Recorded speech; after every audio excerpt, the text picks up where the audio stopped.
Alam mo ba na ang pinakamalaking industrial disaster sa kasaysayan ay nangyari habang natutulog ang isang buong lungsod? December 3, 1984, Bhopal, India. Habang mahimbing na natutulog ang 3 milyong tao, isang pesticide plant ay naglabas ng 40 tons ng nakamamatay na gas sa hangin. Sa loob ng ilang oras, libu-libong tao ang namatay. Dumudugo ang mata at baga nila.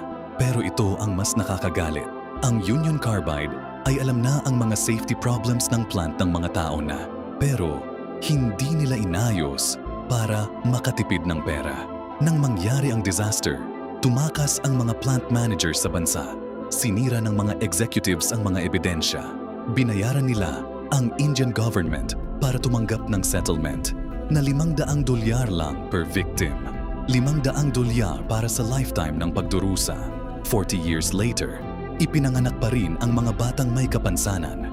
Hindi pa rin nalilinis ang contaminated site. Ang CEO nila ay na-charge ng homicide pero hindi kailanman naharap sa korte.